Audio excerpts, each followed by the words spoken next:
Welcome to Mini Foods Jaisingh. எல்லோருக்கும் வணக்கம். இன்றைக்கி எளிமையான முறையில் ஆரோக்கியமான ஒரு அல்வா ரெசிபி அரை மணி நேரத்தில் எப்படி செய்யலாம் அப்படின்னு தாங்க பார்க்க போகிறோம்.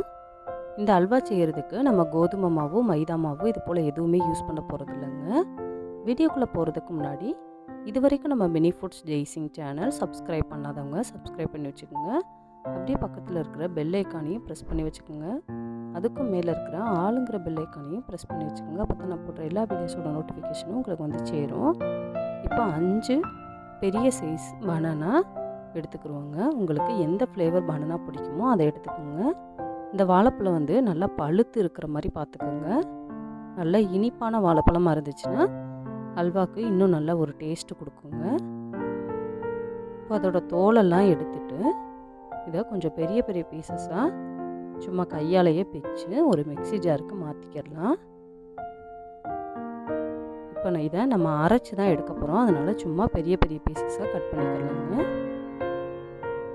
இதே போல் எல்லாத்தையுமே கட் பண்ணி மிக்ஸி ஜாருக்கு மாற்றிக்கிடலாம். இப்போ இதை ஒரு நிமிஷம் மிக்சியில் வச்சு அரைச்சி எடுத்துக்கணும். ஒரு பாத்திரத்தில் 2 ஸ்பூன் அளவுக்கு நெய் சேர்த்துக்கலாம். நெய் சூடானதுக்கப்புறமா கொஞ்சமாக முந்திரி பருப்பு இதில் சேர்த்துக்குருவோம். இந்த நட்ஸ் எல்லாம் பொன்னிறமாகிற வரைக்கும் வறுத்து எடுத்துக்கலாங்க.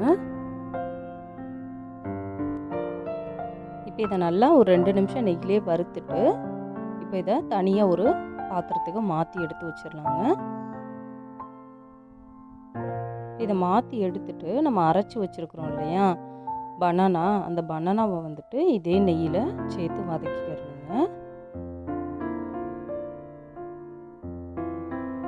நெய்யில் போட்டு ஒரு 5லேருந்து 8 நிமிஷம் இதே போல் லைட்டாக மெதுவாக கலந்து விட்டுட்டே இருக்கணும். அடுப்பு வந்துட்டு மீடியம் ஃப்ளேம்லேயே வச்சுக்கோங்க. இப்போ இதில் ஒரு 2 ஸ்பூன் அளவுக்கு நெய் சேர்த்துக்கலாம். கொஞ்சமாக ஃபுட் கலர் ஆட் பண்ணிக்கிறோங்க. அந்த வெறும் பனானாவோட கலர் வந்துட்டு கொஞ்சம் பார்க்குறதுக்கே நல்லா இருக்காது. அதனால நீங்கள் தேவைன்னா ஃபுட் கலர் இது போல் ஆட் பண்ணிக்கோங்க. ஆட் பண்ணிவிட்டு எல்லாத்தையும் சேர்த்து நல்லா கலந்து விட்டுக்குருவோம். அடுப்பு வந்துட்டு மீடியம் ஃப்ளேம்லேயே வச்சுக்கோங்க. நல்லா கலந்து விடும் பொழுது இது போல் நெய்யெல்லாம் பிரிஞ்சு வரும். நல்லா உள்ள அப்சர்வ் பண்ணிவிட்டு இது போல் பிரிஞ்சு வரும். இந்தளவுக்கு திரண்டு வர மாதிரி நல்லா கலந்து விட்டுக்கோங்க. நல்லா சுருண்டு வந்துருச்சு. இப்போ இதில் 3 டேபிள் ஸ்பூன் அளவுக்கு கார்ன்ஃப்ளவர் வந்துட்டு 1/4 கப் தண்ணியில் கலந்து வச்சுருக்கிறேன். இதே போல் நெய் நல்லா பிரிஞ்சு வர்ற பதம் வந்ததுக்கப்புறமா இந்த கார்ன்ஃப்ளவர் மிக்ஸை வந்துட்டு இதில் சேர்த்துக்குருவோம். சேர்த்துட்டு இப்போ நல்லா கலந்து விட்டுக்கோங்க.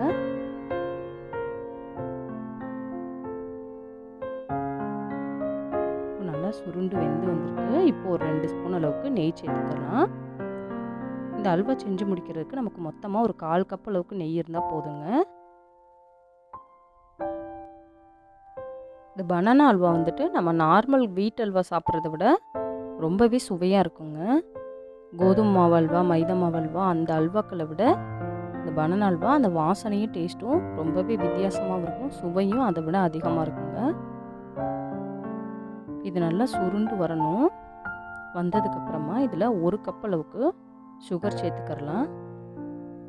நீங்கள் அந்த பனானாவோட இனிப்பு தன்மைக்கு தகுந்தது போல் சர்க்கரையோட அளவை கூடவோ குறைச்சலாவோ சேர்த்துக்கோங்க. நல்லா கிளறி விட்டுக்குருவோம்.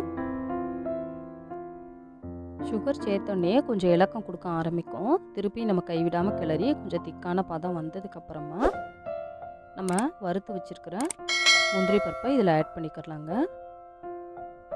பாருங்கள் நல்லா சுருண்டு வெந்து வந்துருச்சு. இந்த அல்வாவோட பதம் கரெக்டாக நமக்கு வந்திருக்குது. எவ்வளோ அழகாக வந்திருக்குதுன்னு பாருங்கள். நம்ம இந்த அல்வா செய்ய நிறைய நெய்யெலாம் சேர்க்க தேவை கிடையாது. இதில் கொஞ்சமாக ஏலக்காய் பவுடர் ஆட் பண்ணிக்கலாம்.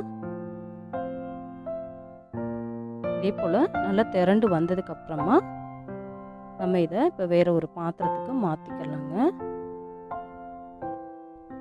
இந்த வாழைப்பழ அல்வா செஞ்சு முடிக்கிறதுக்கு நமக்கு முழுசாக ஒரு அரை மணி நேரம் டைம் இருந்தால் போதுங்க. சட்டுன்னு செஞ்சு முடிச்சிடலாம். இப்போ நம்ம வேறு ஒரு பாத்திரத்துக்கு மாற்றியாச்சு. இதை நம்ம நார்மலாக பிளேட்லேயும் வச்சுக்கிறலாம். இல்லாட்டினா இதே போல் ஒரு பாத்திரத்தில் மாற்றி நமக்கு வேணுங்கிற அளவுகளில் கட் பண்ணி சாப்பிட்டுக்கிறலாங்க. இதே போல் கட் பண்ணி ஒரு கண்டெய்னரில் போட்டு வச்சுட்டோன்னா அப்பப்போ குழந்தைங்களுக்கெல்லாம் எடுத்து கொடுத்துக்கலாம்.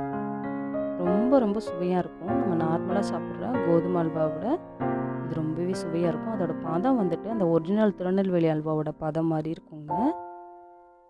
எவ்வளோ அழகாக வந்திருக்குதுன்னு பாருங்கள். இந்த வீடியோ உங்களுக்கு பிடிச்சிச்சுன்னா லைக் பண்ணுங்கள், கமெண்ட் பண்ணுங்கள், உங்கள் ஃப்ரெண்ட்ஸ் அண்ட் ஃபேமிலிஸ்க்கும் ஷேர் பண்ணுங்கள். இதே போல் சிம்பிளான ரெசிபிஸ் வீடியோ தொடர்ந்து பார்க்குறதுக்கு மறக்காமல் நம்ம Mini Foods Jaisingh channel subscribe பண்ணுங்கள். அப்படியே பக்கத்தில் இருக்கிற பெல் ஐக்கானையும் ப்ரெஸ் பண்ணி வச்சுக்கோங்க. அப்போ தான் நான் போடுற எல்லா வீடியோஸோட நோட்டிஃபிகேஷனும் உங்களுக்கு வந்து சேரும். தேங்க்ஸ் ஃபார் வாட்சிங்.